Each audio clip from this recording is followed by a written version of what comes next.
It's now time for The Sit Down with Don Tony. The Sit Down, where Don Tony talks one-on-one with his followers. What are you looking at? About the world of pro wrestling, pop culture, and so much more. The Sit Down with Don Tony. And now, your host, Don Tony.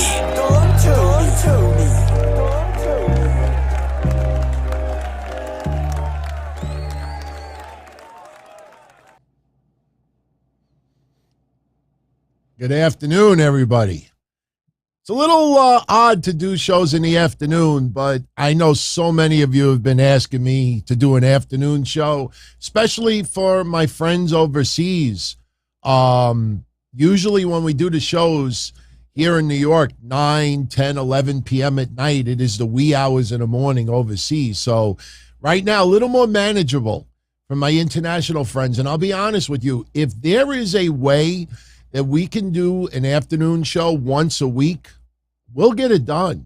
The only question is, what day will that be? I mean, with my office, I can work around it a little bit, but, we got to figure that out. But the reason why I'm here Monday afternoon, and I'll let everybody know, and for those watching the replay or listening, you will tell by the length of the show that this was shorter than our usual content.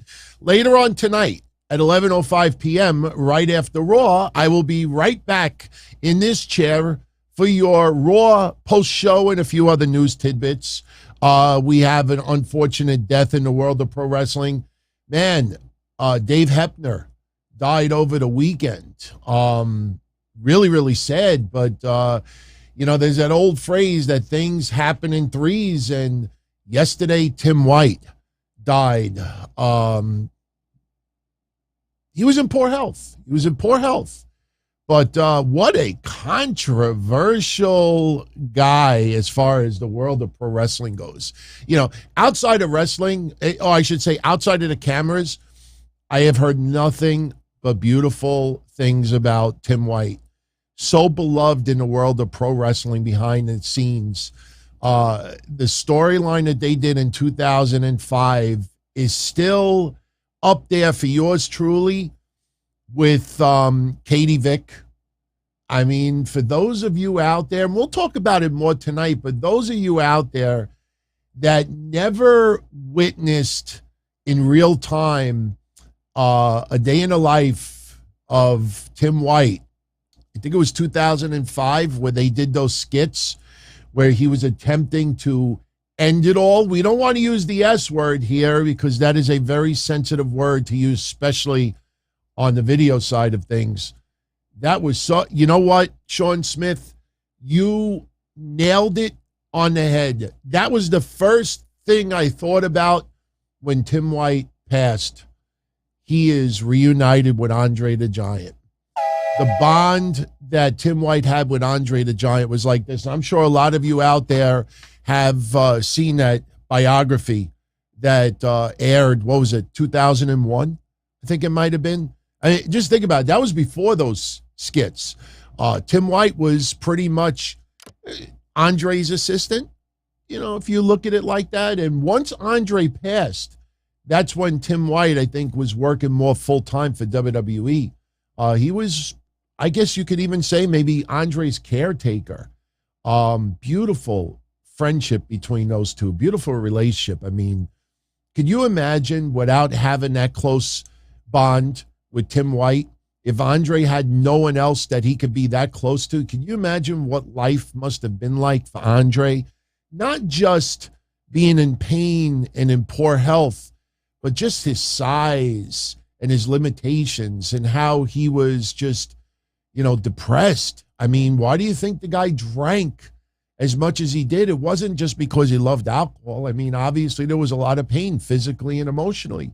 And you see what happens to some when you take that and then you decide to get behind the wheel in others. My God, right now we're in the middle of what's going on with Jeff Hardy.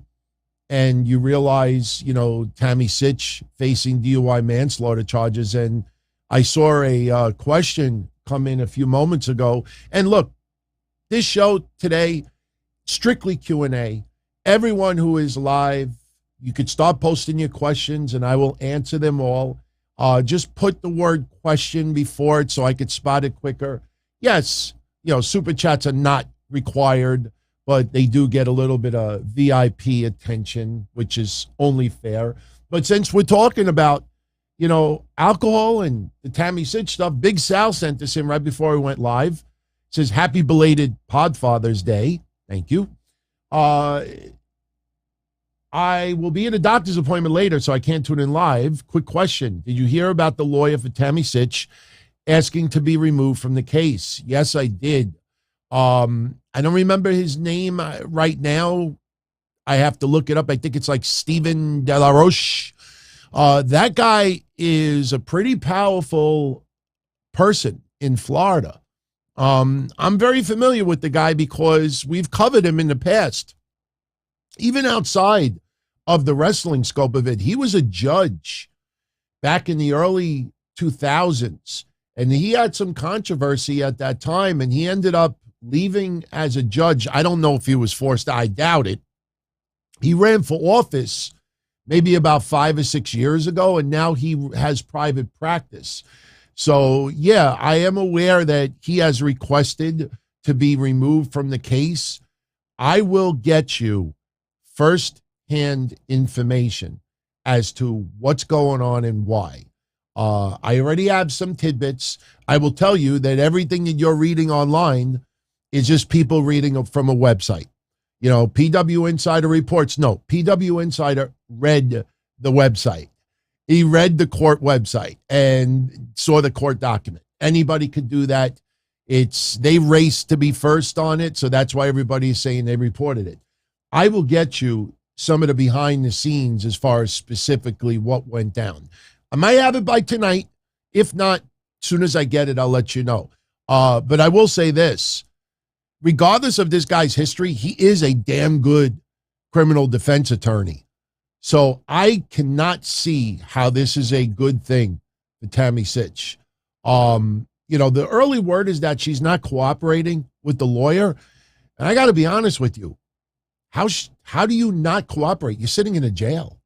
Like, what is she not doing? So that's why I want to get those answers for you. But yeah, I am aware of it, and that's not a good thing. That's not a good thing. Mike from New York. Much love, my friend. And later on tonight, you might actually win a prize. Thank you for that. It was very kind of you.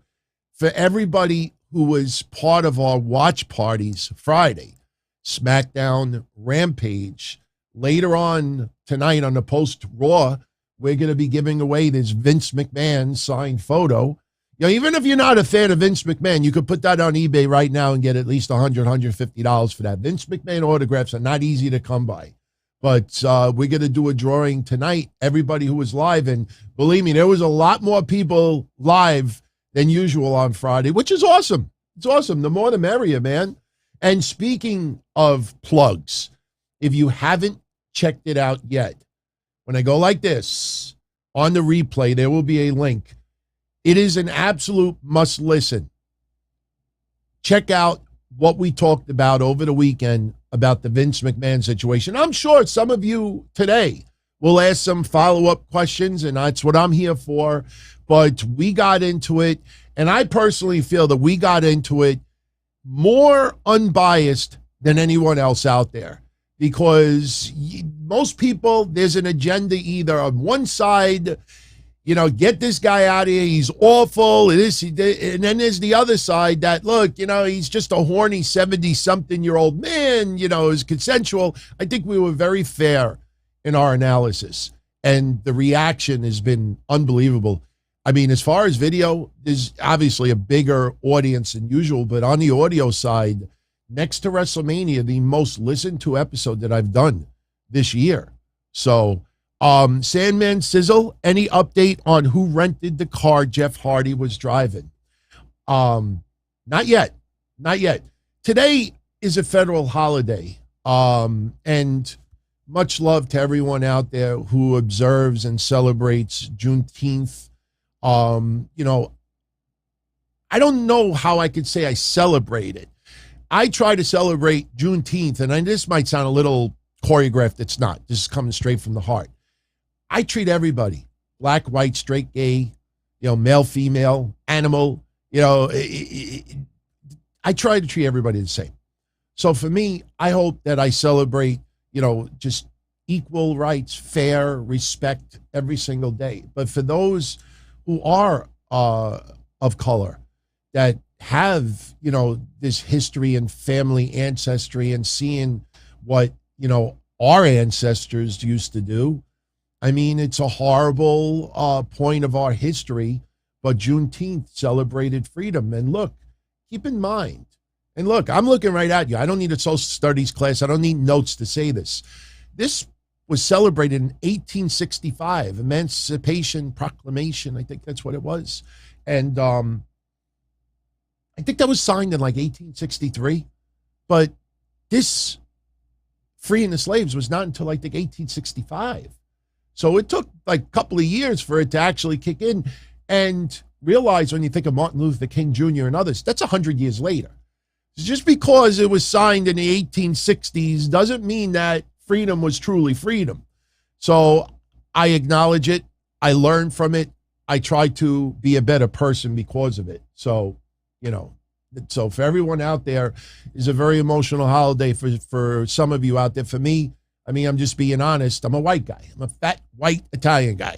So I can't relate to that, but you have all my respect in the world. So today's a federal holiday.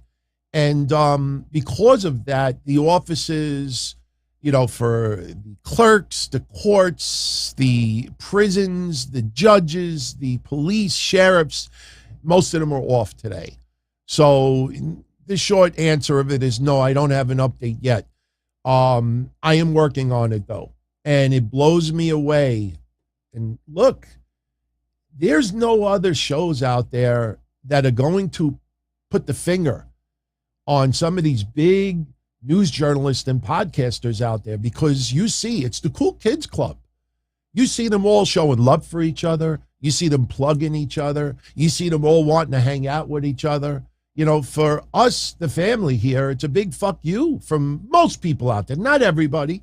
We have our friends in the podcasting world. But for the most part, these big elite journalists, they don't want to touch this. They are afraid of finding out who it is. And I'm not going to speculate who it is. But I will tell you, the more I'm starting to dig on this, the more it's getting controversial. Because I personally think some of these journalists know who rented the car. Could end up being Jeff Hardy. We already talked about that over the weekend. It's highly unlikely. But if Jeff Hardy rented the car, somebody's in some serious shit from a rental company. If someone rented it for Jeff Hardy, that person could be in some serious shit. If it is a well-known name and they know Jeff Hardy's history, they are in some serious shit. Shh, they want to keep it quiet. Wouldn't you think the guy, and I absolutely am 100% in support of Jeff Hardy. Should not have gone behind the wheel, has to take responsibility for his actions, has to be held accountable. No question whatsoever. I want to see a positive conclusion to his battles with his demons. It is a lifelong struggle. If he's clean a year from now, 2 years from now, 10 years from now, it will still be a lifelong struggle. But he should not have been behind the wheel. Somebody assisted him in getting that vehicle. Unless he stole it, somebody assisted him. That's not a story. That's not a story. I'm not going to lie to you. And I'm being totally sincere when I say this. Do you remember the Perry Saturn situation? A lot of you probably weren't even following my shows at that time. I uncovered a big story about Perry Saturn, and it led me down a rabbit hole that I got crucified back then. And in hindsight, I said, I should have never bothered to research it. For those that want the short story of it, back in the day, there was a lot of rumors that Perry Saturn had died. When John Cronus passed away, Perry Saturn did not go to the funeral. The Mass Maniac was good friends with Perry Saturn at the time. And Perry Saturn back when he was living, I think, in Atlanta, he claimed that he got shot trying to save someone who was being raped in a car. Myself, the Mass Maniac, had Perry Saturn on the Mass Maniac show. The three of us talked to Perry Saturn. Perry Saturn got in great detail as far as what happened with that attempted rape. And it was a big deal because if you Google this right now, Google my name and Google Perry Saturn no-sold bullets, you will find an article that I wrote back, 17 years ago? I wrote that. It was a big story at the time. Then Perry Saturn disappeared. He disappeared. Don't know what happened to him. So Mass Maniac is like, DT, you skip trace. You have your connections. Get on it. So I started investigating, researching to try to find Perry Saturn. Disappeared off the face of the earth. Next thing I know, I uncovered court documents, being sued for alimony, accused of a lot of physical violence. I have the court papers still to this day. And more that I was uncovering, Perry Saturn went into hiding. Next thing I know, I got his ex-wife's lawyer contacting me. Where is he? We want that. And then I questioned if Perry Saturn actually got shot, because I then investigated if there was ever any admittance of Perry Saturn. I'm not going to say his real name here, but you all could Google it. And we found out that there was never any incident that he was in the hospital being treated for gunshot wounds. So when he did that interview with, I think it was Sean Oliver, and somebody asked him, what do you have to say about this guy, Don Tony, saying that, you didn't get shot? And he's like, I don't know who Don Tony is. Well, you didn't know. I didn't have the Don Tony name at the time. But still, once you start making claims like that and you have facts to back it up, you're not a very popular person. And in hindsight, I regretted doing that much research. And I really haven't since. That and the Kamala stuff really changed my way of handling stuff. So the Jeff Hardy thing, the more I look into it, the more I'm starting to see, look at these mainstream media that don't want to do a damn thing about it. And they're not. They're doing it quietly, probably, but they're not publicly saying, we're trying to find out, we're trying this, we're trying that. Because if it ends up being somebody, plus, you don't want to out someone who's trying to help Jeff. They might have meant well behind it.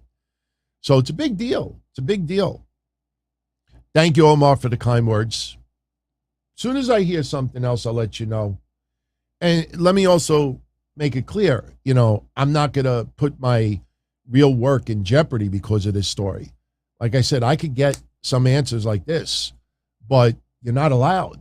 There's a certain process you have to go through. And if that highway patrol does not want to give me certain things, I'm going to respect it and say, okay. But if you notice, TMZ is not even covering it. So, it's not as easy as you think it is. All right. Yes, Kamala did pass away years ago, Ken, but when he was alive, there was a big controversy with him and Dawn Marie and Wrestlers Rescue, and I got involved with it.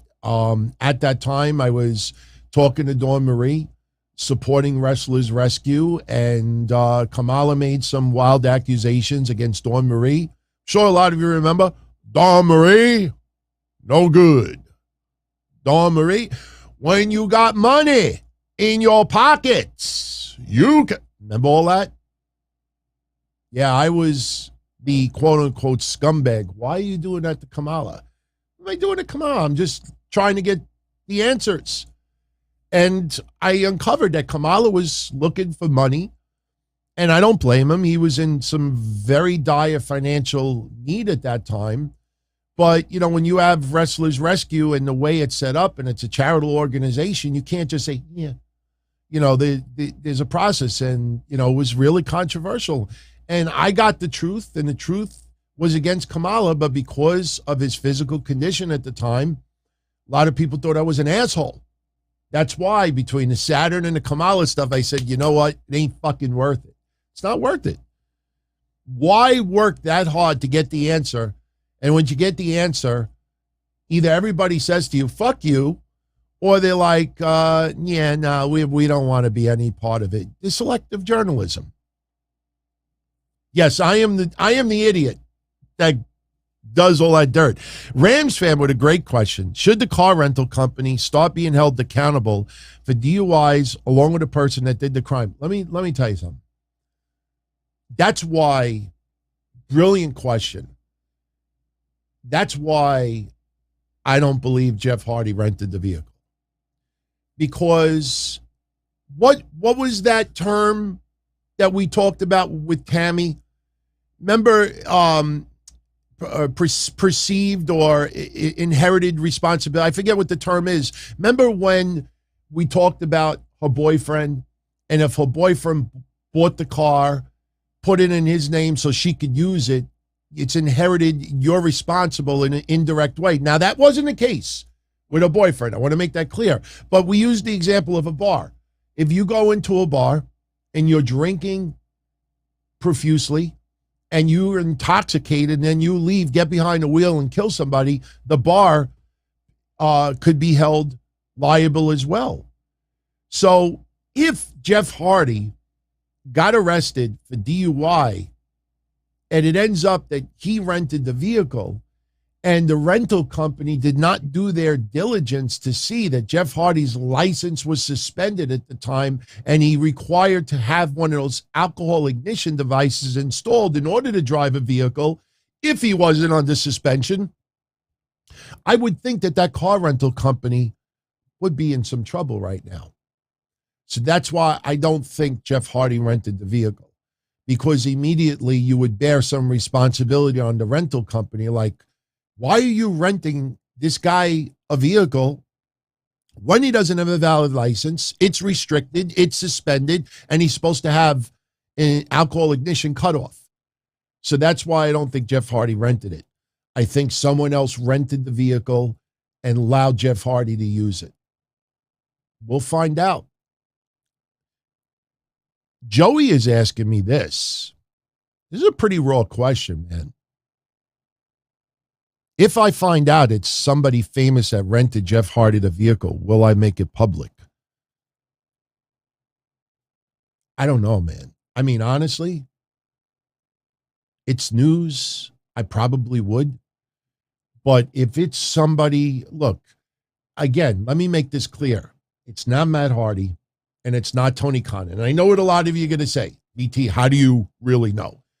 Matt Hardy really did not know the extent of Jeff Hardy still drinking. I believe him. Matt Hardy battled his own demons. Matt Hardy is not going to go on his own podcast a couple of days later and just brutally lie to everyone. He did not enable his brother. His brother is a grown adult. His brother made these decisions. I don't believe Matt Hardy is involved with it at all. Tony Khan is not that stupid. I mean, as much as we criticize Tony Khan on the creative side and other things, the man is not stupid like that. If it ends up being somebody, pretty famous, I mean, I don't know how to react at that time. I mean, I probably would. For all of you. I mean, you will not see me write on Twitter, breaking news, you heard it here first, exclusive, put my name everywhere. No, I'll just do it on the show over here. And then whoever picks up on it, picks up on it. So let me make this clear. I'm getting this information for all of you. I'm not getting, the guy give a shit? I'm curious. Who rented Jeff the vehicle? Curious. But I'm getting it for all of you that want to know the answer. I'm not doing it for publicity.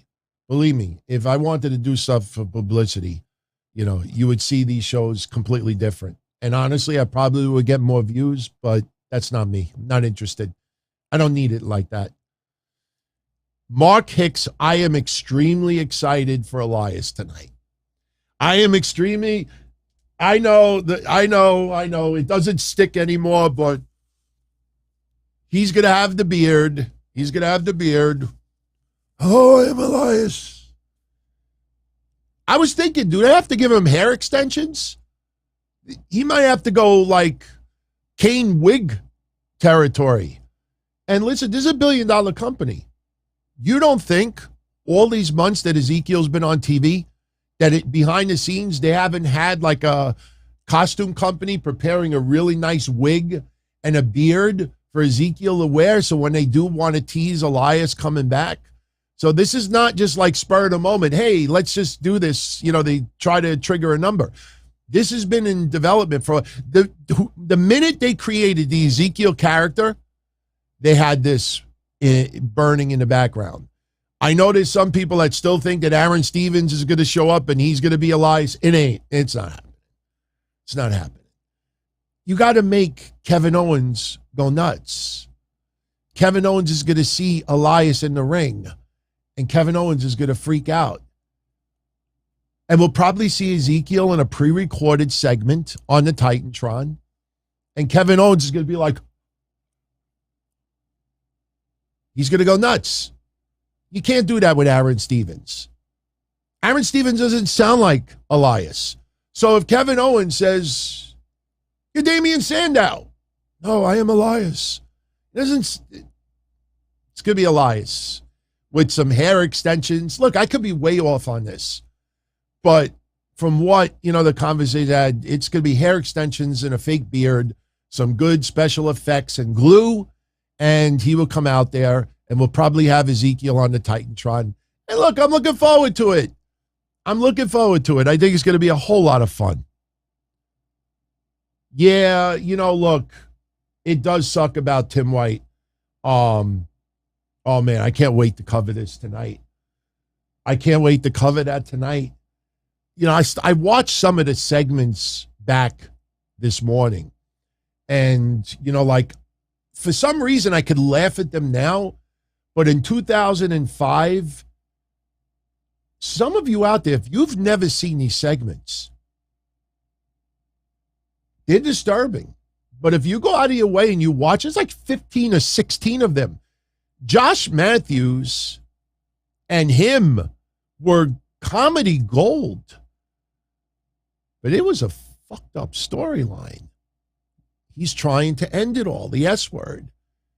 And you go back and you look at those skits where he turns on his gigantic fan in the back. And supposedly he jumps into the fan and tons of blood gets splashed in the face of Josh Matthews. He's eating rat poison. I put the rat poison one on the screen because that's probably the lamest one I could show. I can't show rifles and I can't show half the things that he did. But that is a crazy. And remember, that was after the Attitude Era. This was right in, it's almost like the Attitude Denial or this was the Ruthless Aggression Era. But it was almost like WWE was in denial that they had to move away from the Attitude Era. They had to become more family friendly. And it feels like Vince and whoever's in creative at that time, that there was a big part of creative that was just in denial that we got to become kid friendly. That's why even when you had DX reform, there were a couple of segments. Didn't they tease that Candice Michelle was under the table doing something? They were trying to toe the line of both. But look, Tim White, we haven't seen on TV in a while. I mean, I'm not trying to be a jerk here, but when they announced that he passed away, I saw some podcast and news sites writing, "No, oh my God, that's horrible. I'm going to miss him." And I'm saying to myself, miss him?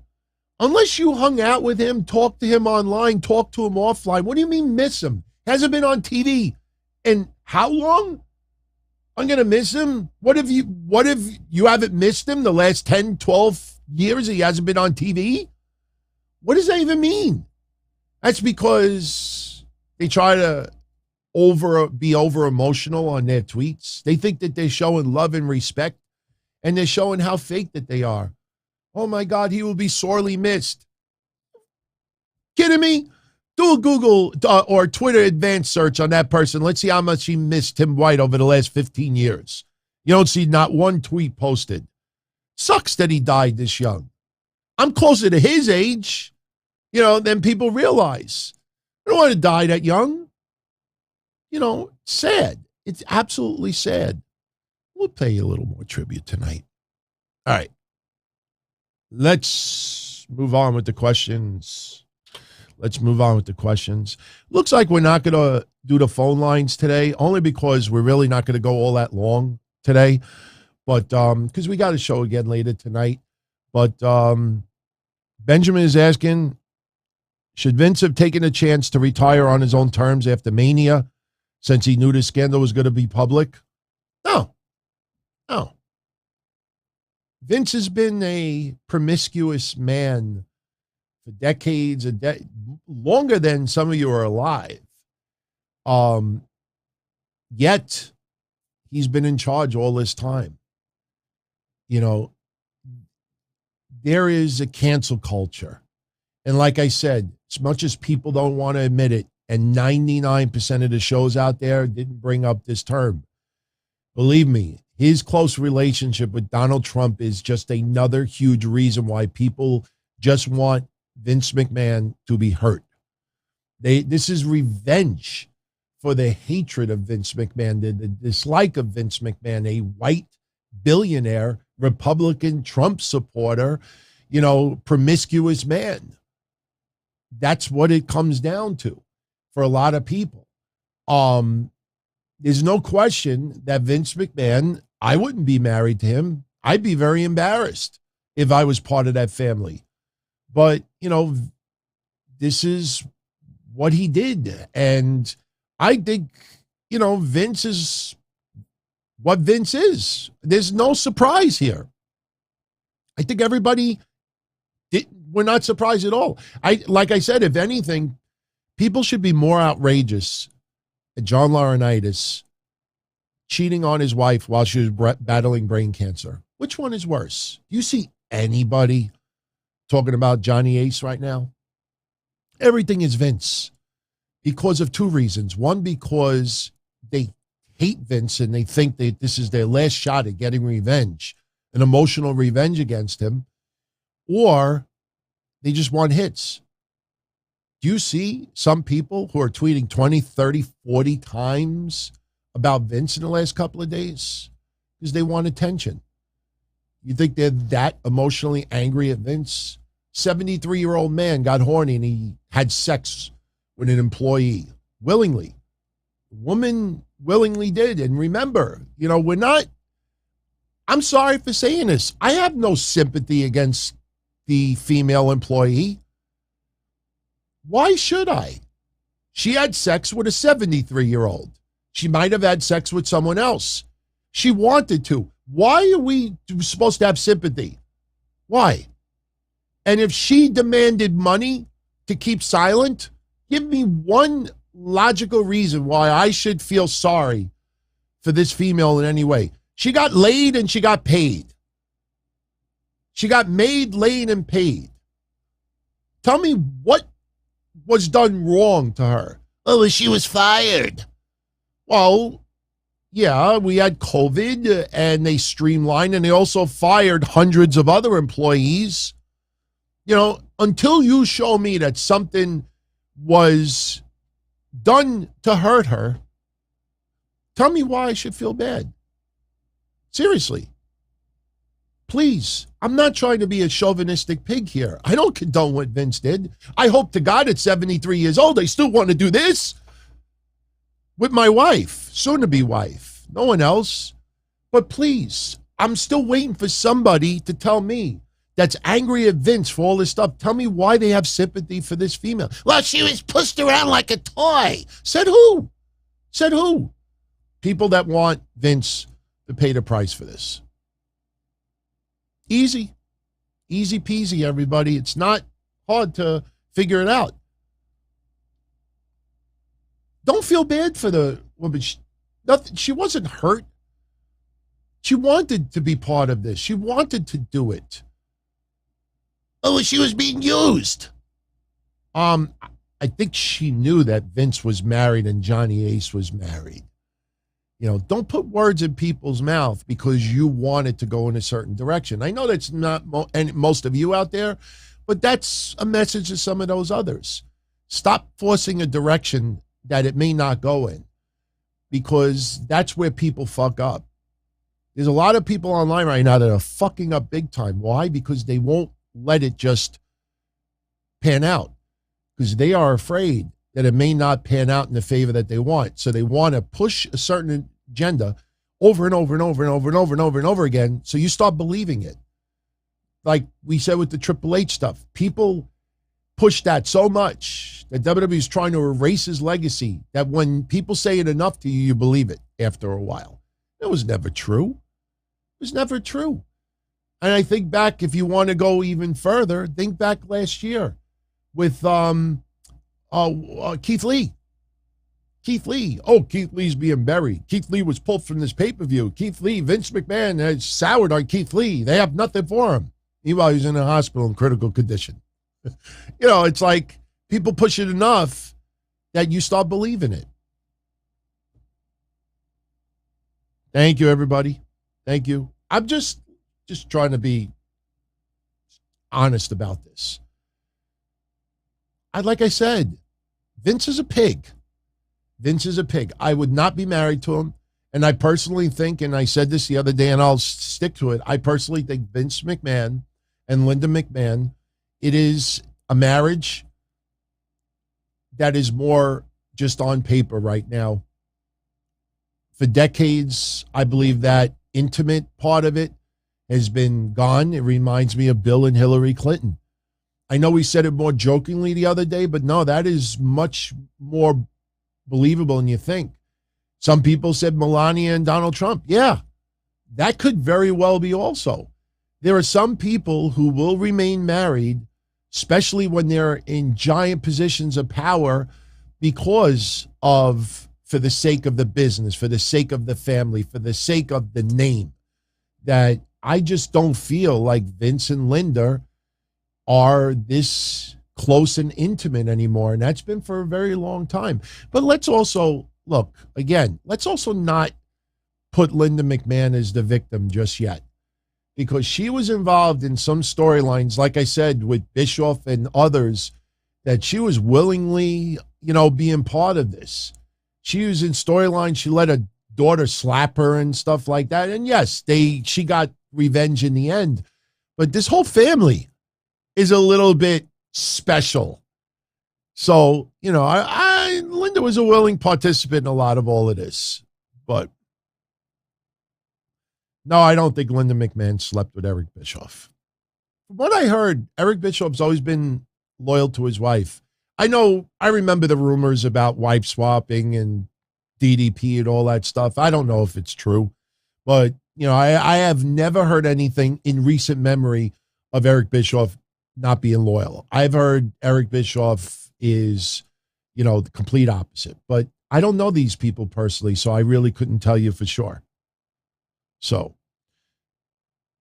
Kevin Milwaukee, if Vince's affair went down and WWE was not a publicly traded company, how would the story end? And would WWE be better off not being a publicly traded company? No, WWE, it's helped them being a publicly traded company. They would not be worth what they're worth now if it was a publicly traded company.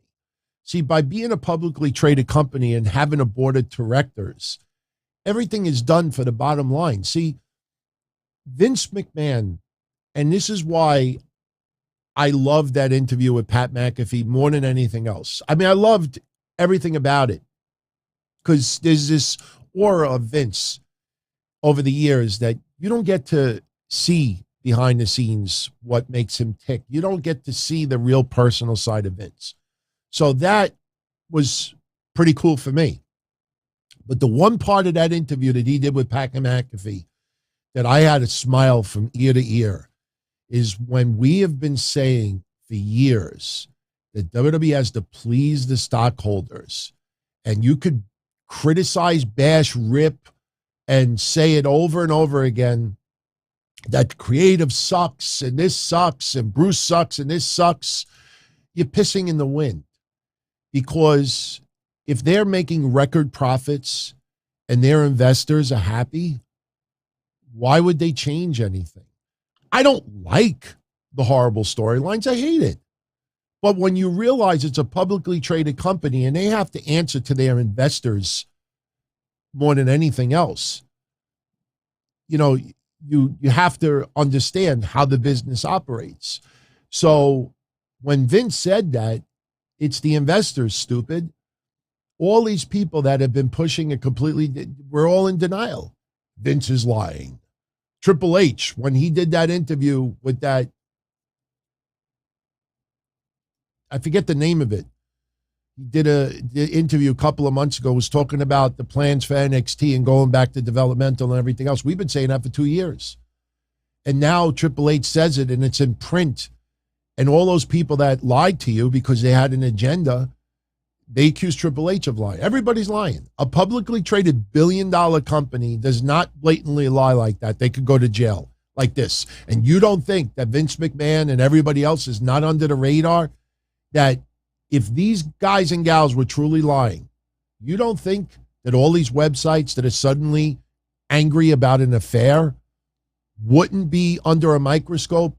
When Vince was accused of lying, why didn't all these sites say, hey, securities fraud? Isn't that securities fraud? Who's that woman that does the housekeeping stuff? What's her name? Someone in the chat, bail me out. What's her name? She went to jail for stock manipulation back then. Like, she influenced the stock and she committed fraud. She went to jail for it. I can't remember her name right now. Somebody will remember it. Just Martha Stewart. Thank you, Captain Caveman.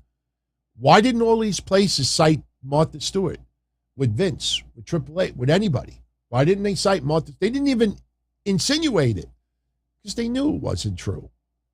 They knew it wasn't true. So at the end of the day, it's about the investors. WWE needs to be a publicly traded company. Honestly, we probably have benefited because it's a publicly traded company. And I know what you're going to say. How did we benefit? Just imagine if it wasn't a publicly traded company. They could just do whatever the fuck they want. Now they have to answer to investors. Now they have to do certain things a certain way.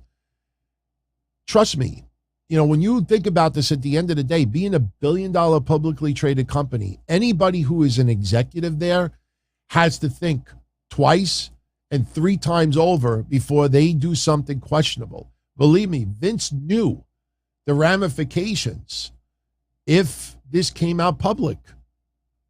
But Vince, still, that piece of ass was more important to him.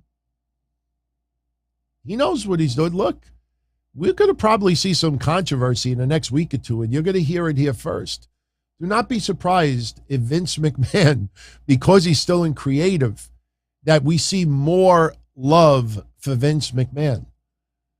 Do not be surprised if Vinnie Mac's name is mentioned more and more love and support for Vince McMahon. Because you might have 1,000-2,000 social media people loud screaming, but WWE has millions of fans. You might have 10,000, 20,000 people that will dislike this and verbally speak out on it, but you have millions of fans. Why do you think when Vince came out the other day, we would say it in a watch party, watch, you're going to see people going like this. Because at the end of the day, yeah, you know what? We're all humans and we make mistakes. And yeah, it's fucked up with what Vince did. But, he didn't commit any crimes. The woman was willing to be a part of it. Some people look at it like, man, I hope it's 73. I still want it that bad. And they look at it like, he's a dirty old man. But you know what? I'm here to be entertained. I'm here to be entertained.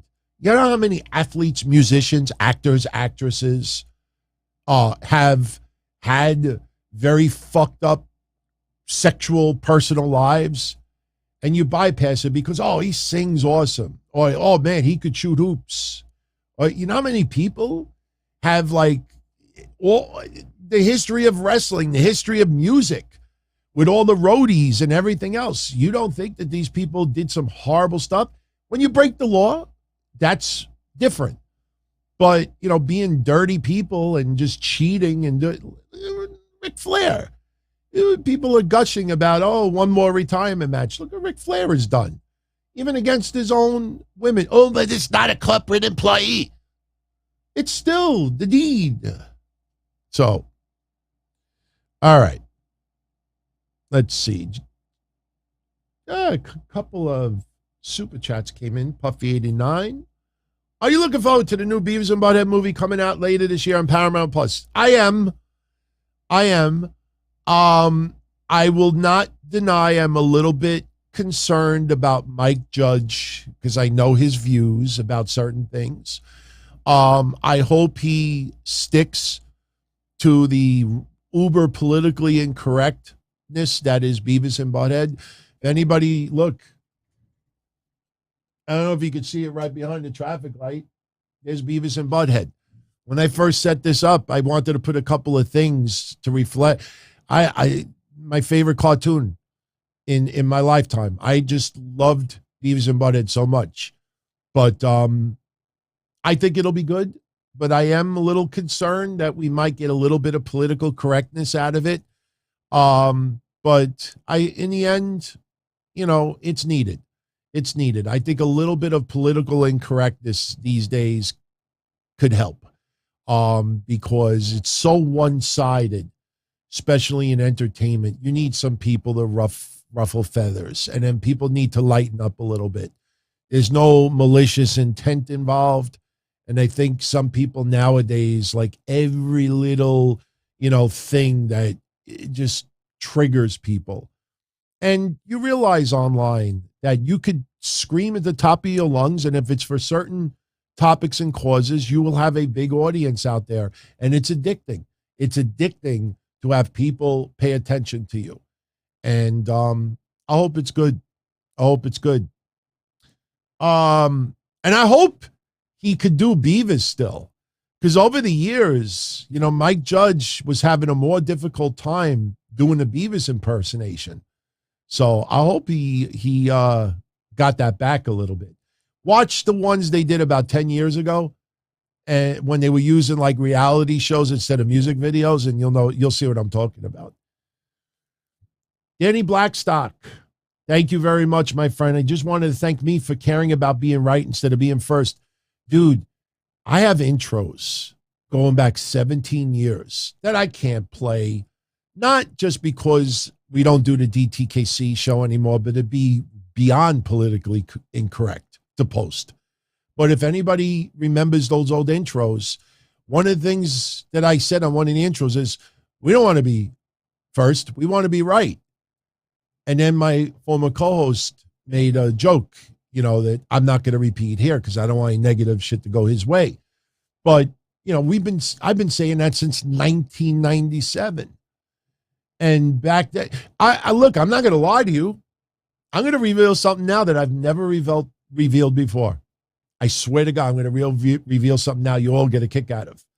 When I started in 1997, I had no connections. I had no sources. I was more just giving reactions to what was going on in the news.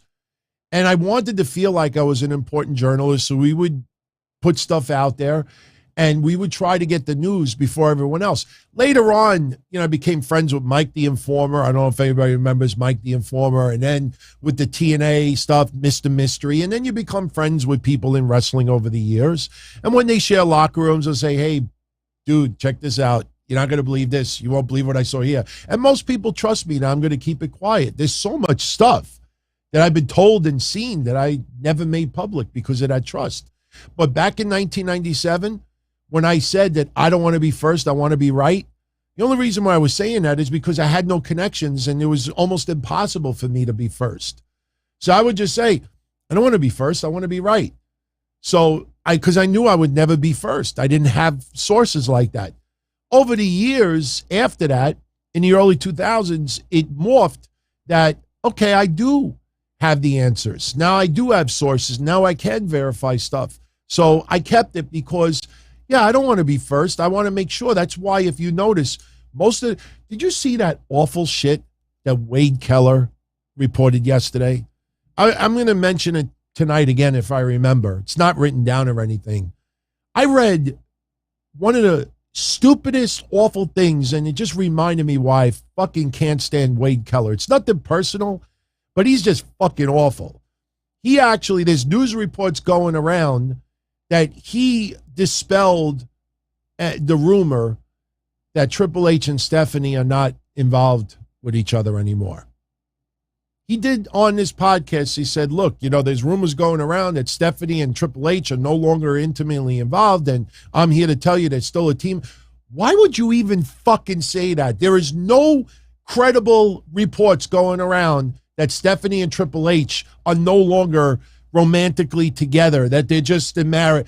Why would you even fucking throw that shit out there? It's not true. He's dispelling a story that's not even being perceived. That is fucking awful. And that's shit that I will always stay away from.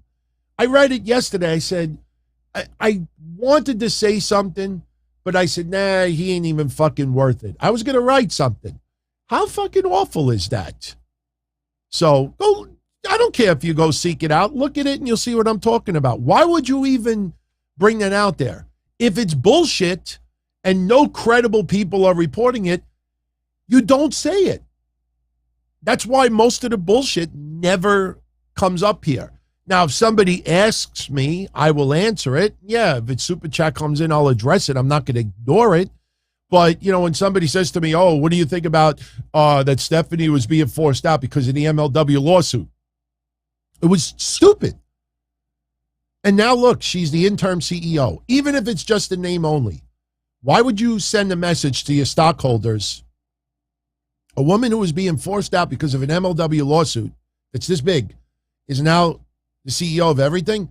You don't think stockholders would be like, what are they doing? No reaction whatsoever because it was never true. It was never true. John Falsetta, never stop fighting for the truth. If you don't, who will? He wonders what else Saturn lied about.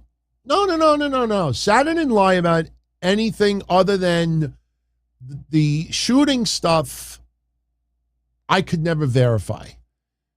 I don't want to call him a liar, but I will say this.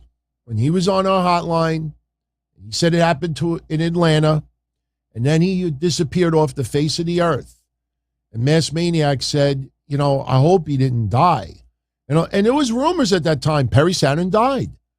So I started skip tracing, and I started checking everything, and more I uncovered, it didn't paint a good picture.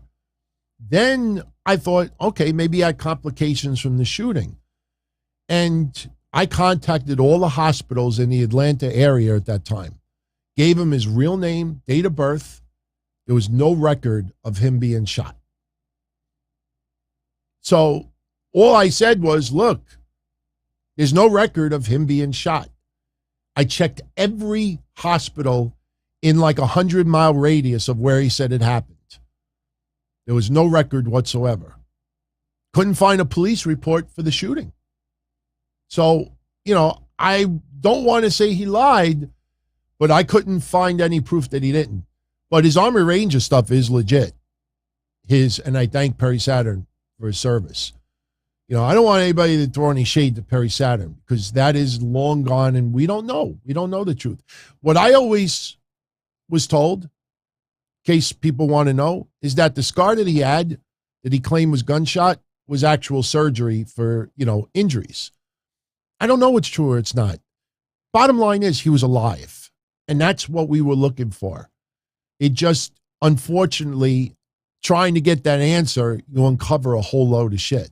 That's why the Jeff Hardy thing, look, like I showed you Saturday, I got tons of reports here.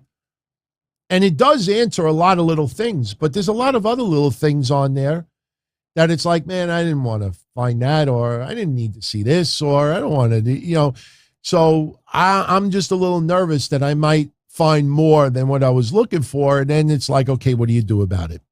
So, all right. Chris Cutrer. Was the Wardlow handicap match last week the worst segment ever on Dynamite? I did not know. What was his name? Kevin Smith? I don't remember his name, but I'm getting text messages. Oh, My fiance is out buying, where's she? Oh, she's buying a wedding dress for her mom. So we're in the afternoon here. So when it's not late at night, sometimes personal gets in the way. So you'll probably hear my doorbell ring also. We're going to end this soon because I have UPS packages coming, and then my fiance's coming. We're going to have some dinner and then watch Raw, and then I'll be back right back here with the show. I did not know one of those two UFC guys got hit by a train. Got hit by a fucking train. Now, in hindsight, okay, it was cool. You know, AEW putting him in the ring, feel good segment, boost his spirits, do a little something with Wardlow. So the thought as to why AEW put that UFC guy in the ring, I don't have any issue with it at all. They meant good out of it, so I'm not going to criticize them, but the whole segment was just garbage. Would I call it the worst of all time? No. I mean, you know, you think back at the Dark Order punching air and some of the other segments that just didn't make any sense. I mean, there's been a more crap than you think. But I will say this Wardlow segment, I don't know who came up with that, but that was just awful.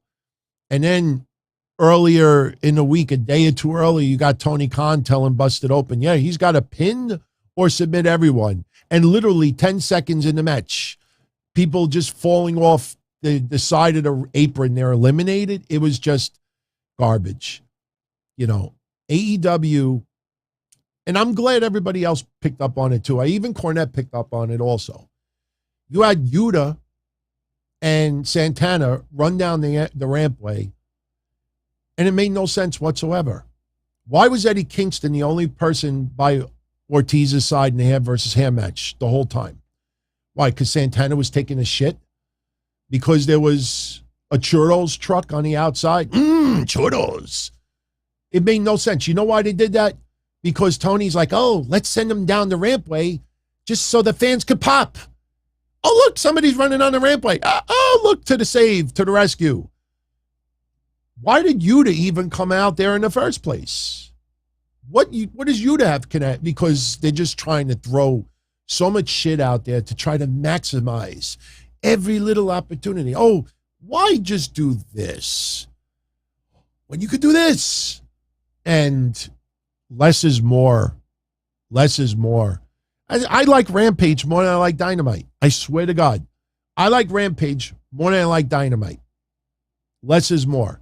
And the more Crash TV, the more clusterfucks, the more interferences, the more swerves they try to do, and I don't mean Strickland, the more people are getting numb to it. That rating last week, there is no excuse for that. None whatsoever. None. Zero. The Wardlow match is up there. But Wardlow, people realize this wasn't his fault. That's why I don't think Wardlow suffered any damage because of it. I would not be surprised if Tony Khan, if they're going to do this, continue the storyline with MJF, in my opinion, if you didn't do it because you want to focus everything on Forbidden Door, go right ahead. I think within the next week or two, AEW's got to do something with MJF on TV. Like I said, we got Forbidden Door this weekend coming up. So, a week or two after Forbidden Door, they got to do something with the MJF stuff. They got to speed up. Just like we said a couple of weeks ago with Cody injured, they were going to put Brock Lesnar on the fast track to return. It's not news. It's common sense. Okay, Cody is out. No problem. Boom. One person goes down. We got somebody lined up. That's Brock. You know, it's not like, and why do you think this is how the sausage is made too, everybody? Why do you think when Brock Lesnar returned on Friday, instead of people just reporting Brock Lesnar made his return to WWE, you had people like Alvarez and others make little wise remarks, you know, in case people didn't obviously realize this, Brock Lesnar made his return. Why make a comment like, oh, Captain Obvious, like everybody knew he was coming back? because none of them reported it the last couple of weeks. None of them said Brock Lesnar is on the fast track of returning due to Cody's injury. Nobody reported that. But because Brock Lesnar came back much sooner than they expected, then it's like, oh, in case anybody didn't realize that this was going to happen tonight. You see little things like that. That's their way of saying, oh, everybody who did claim that, oh, no, that was expected. That's why it wasn't news. We all expected that. They are dum-dums, everyone. They are dum-dums. Yes, Mark Hicks, he is a dum-dum. I like him. I like him. But you see little things like that. That's how the sausage is made. All right. Let's do a couple of more questions. We're at exactly 1 hour right now. Let's do 15 more minutes. That will have us end around 5:20 p.m., which is still almost 3 hours before Raw. So we just, look, it seems like tonight the conversation is mostly about Vince, a little Jeff Hardy, Elias, a couple other things. Rocky Red, my phrase, how the sausage is made, what does it mean and where it came from? Okay, I am not the innovator of the phrase, how the sausage is made. I have used it on my shows and hotlines for 25 years. And what it means is when you buy sausage, and look, I never Googled it, so I'm just telling you my interpretation of it.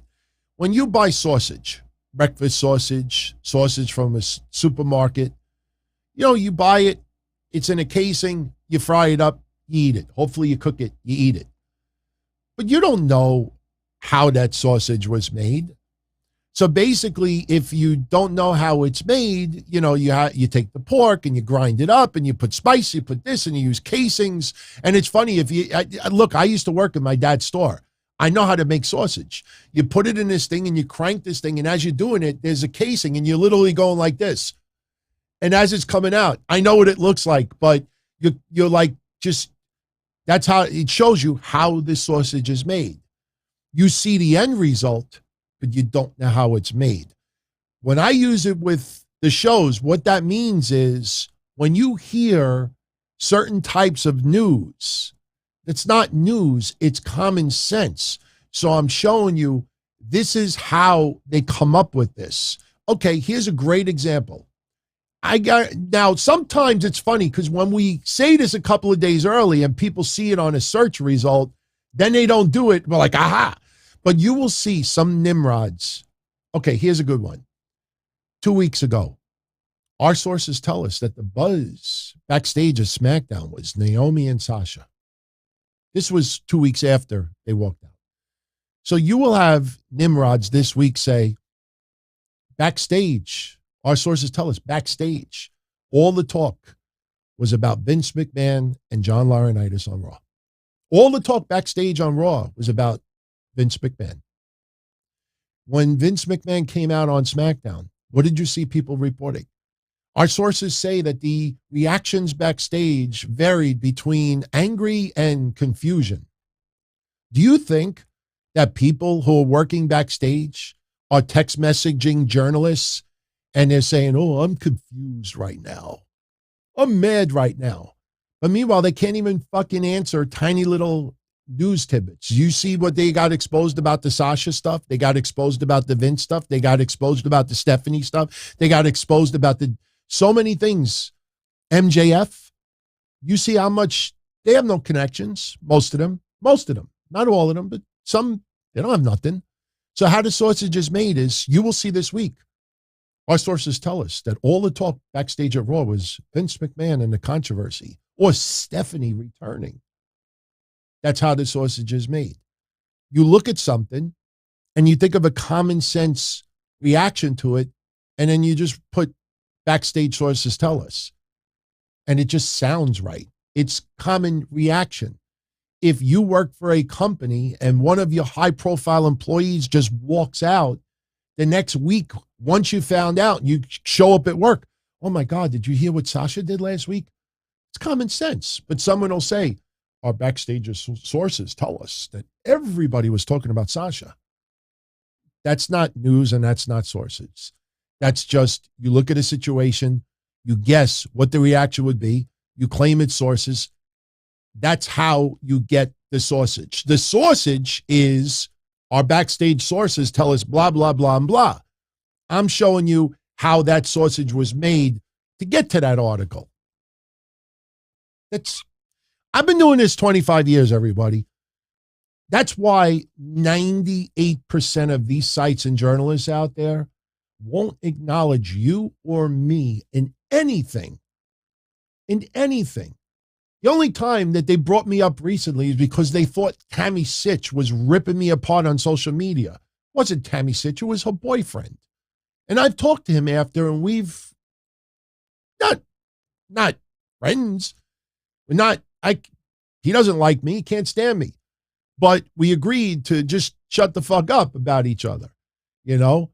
But the point is, I told everybody, that's not Tammy, that's her boyfriend. And people said, no. Now they still saying, oh, you remember when Tammy Sytch ripped DT apart? It was never Tammy Sytch. She was in fucking jail. What do you think she was doing? In the cell? I don't want to make a phone call. I'd rather text this asshole, this fat fuck online that keeps talking about me. No. So people don't care because they know. Because I don't give a shit about being part of the Cool Kids Club. You know, you saw, before AEW ever came to New York, how many people out there, oh, DT, when AEW comes, we all got to get together and hang out. They've been to New York already, 3 times? I have yet to have one of them send me an email, a DM, or something. Hey, DT, you want to get together with all of us? Can't be shown with them. So it's all right. I will say this, Kevin. I'm not defending Tammy's boyfriend, but because he is such a dislikable guy, like even when he doesn't do something wrong, you can't get behind him. But, he's got a mess in front of him. He's got a mess in front of him. Tammy's boyfriend has been fighting off others on social media with excuses. I was going to DM him the other day and ask him, did you set up an OnlyFans account for Tammy?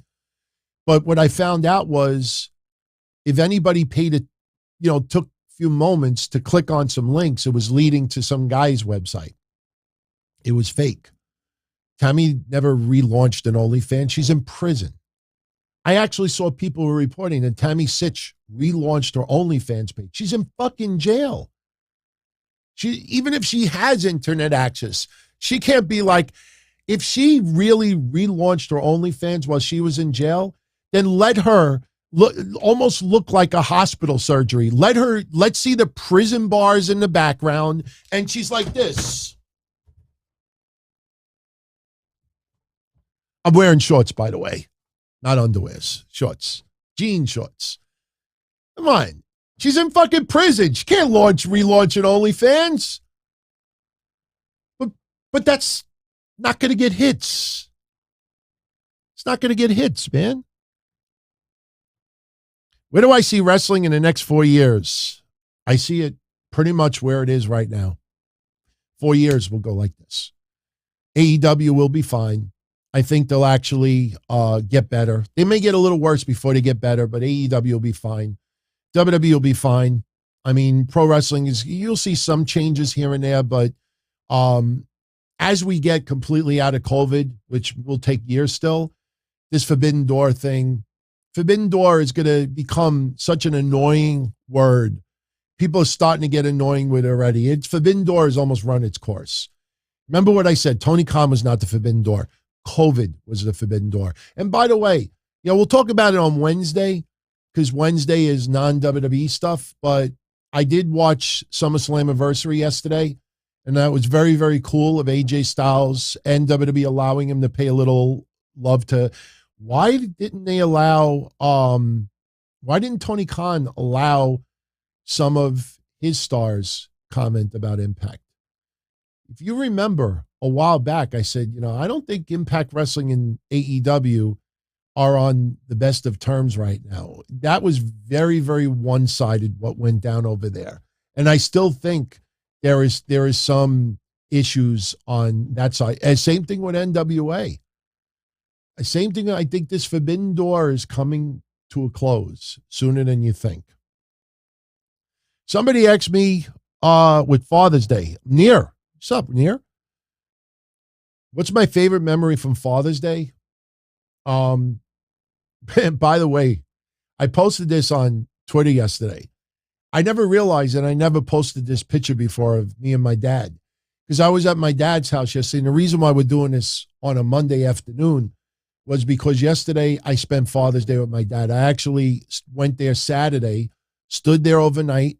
After we did the Don Tony show, I went there at 11:30 at night. We were going to go the next morning. And I was wide awake, and my fiance was wide awake. I said, let's just go to the beach house. So we went there, and I stood there overnight, and then we spent the day there yesterday. And then it got a little later, and my father wanted a barbecue. So next thing you know, it's like, I got to leave, go do my show. And I'm like, oh, man, my father's 73 years old. And my father's not in the greatest of health. I'm not going to guarantee that next Father's Day he's going to be around. I'm going to spend yesterday as much as I want with him. So I stood there last night too. Today was a holiday, obviously. So I was able to come home this morning. But I was looking for a picture to post. And I was in my apartment. And I was going to go upstairs, snap a picture of me and my dad, and then post it for everybody. But I was in my apartment, and I'm down there. I'm like, let me just grab a retro photo. And this is me and my dad when I graduated from high school. My dad was a pimp. My dad was the godfather at that time. My dad was classy dresser. Yep, that's how he would dress when we would go out. That is me when I graduated high school. So I'm sure by now you all saw that video of me walking out with the chair. I think about that. Late 80s, I graduated high school, and I took the chair home. Wrestling didn't have pay-per-views yet where you could take home a commemorative chair. For some reason, I said, I'm going to take home the folding chair. And there's footage of me walking out of my graduation holding the folding chair. You see everybody else walking out, and you see this goof, me, walking out with the folding chair. So probably yesterday was my favorite Father's Day. Probably yesterday, because I don't take them for granted anymore. Yeah, Mark, we will see Edge back very, very soon. Very soon. Brian Clark's in the house. Happy Father's Day, Brian. Much love to you and your family. And hope. By the way, I got a package over the weekend.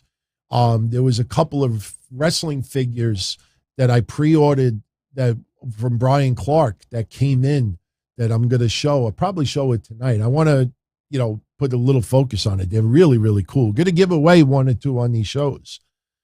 But Mr. Adam Baum is in the house. Much love to him, man. Great guy. Muhammad loves the old DT stories. Boba Fett, I don't know what's going on with the collab that me and Kevin were going to do with Killer Cross. Killer Cross has been extremely busy, and I don't know what Kevin is doing as far as video. I have not heard anything, so I will try to get an update for everybody out there. I mean, I could do it whenever I want, but I know he couldn't do it until June because he's very busy with work also. So, we're going to do it. There's no controversy. I don't want anybody to think there's no controversy at all right now. Yeah, the check clip. I don't have it handy. Otherwise, I'd show you right now. It's worth the view, but maybe I can find it. I don't think I can, because we're about to wrap this up. So maybe I can find it. I'm just looking for a file where it looks like chair. And you know me, once I start looking, I can't stop. So I'm looking to see if I can find it. There's not too many videos. Oh, wait, I found it. You want to see me walking out with a chair on my graduation? I'm going to show it to you right now. Hopefully the video is not distorted. But here, look closely. You will. It's not a long video. It's only like a minute. But you'll look closely. Now, just look at me and my widow's peak, and just look at me. And then when you see, you'll eventually see me walk out, and you'll see me holding the chair. So let's see if we could do this. All right. There's no audio. I don't know why there's no audio, but see that? Oh, there's my friend Jimmy. I'm going to pause it when you see me. I'm coming up soon, everybody. Coming up soon. This is my graduation. All right. Hang on. There's Jimmy again. I got some funny photos with these guys. Mike is in the house. All right, here we go. Here we go. You'll see my giant head any minute. These are people that I stand out when you see it. You'll see. It's coming up right now. About 5 seconds. See, everybody's very happy. Graduated St. Francis Prep. Well, all right. Okay, we just pause this. Here it comes. Here it comes. Okay, you see the chair? Look straight ahead. You see that chair that's up in the air?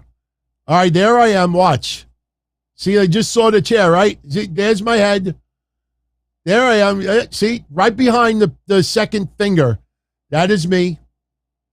That is me. Look, the chair.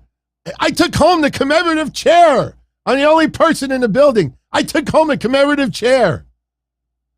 I don't know if I don't have that chair. Oh, my friend took a chair too. Yeah, we took the chairs, man. They let us leave with them too. So there you go. No masks. That was the 80s, man. Love the haircuts, hairstyles. My hairstyle is still the same. Look at that. It's so creative. I still have my hair, thank God. Yeah, like La Parka. All right. Let's stop bringing this home, everybody. Stop bringing this home. Predictive programming. I don't think I was predicting to play that. So don't forget tonight, we got a loaded show. We're going to talk Raw. Talk a little bit more about Tim White's passing. Saturday, we talked about Dave Hepner, who unfortunately passed. And tonight we got the Elias concert, which, we'll see how they pull that off. And it's going to be a good night. Be a good night. So we got to figure out what day during the week we should do an afternoon show. Now, one day that definitely is off, no good, is probably Thursdays. Because Thursdays is really when I spend it with family. So Thursdays are pretty much out of the question. But, if you think a Monday afternoon should stick, you think a Saturday afternoon or Sunday afternoon, maybe Sunday afternoon instead of Sunday night. We could maybe change that around. So Tuesdays I have Patreon. Patreon is still going. And, as long as there's a Patreon Tuesday nights, Tuesdays afternoon is possible. So I can tweak one day during the week. I could work around, my office, even if I came home for lunch for an hour, hour and a half. So we'll figure it out. I mean, one afternoon show a week, it's not a bad idea. So we'll see. We'll see. I know some of you work during the week. So, doing something at like 3, 4 o'clock in the afternoon might be kind of messed up for some people. I want to find a day that works for almost everybody out there. So we'll see. We'll see.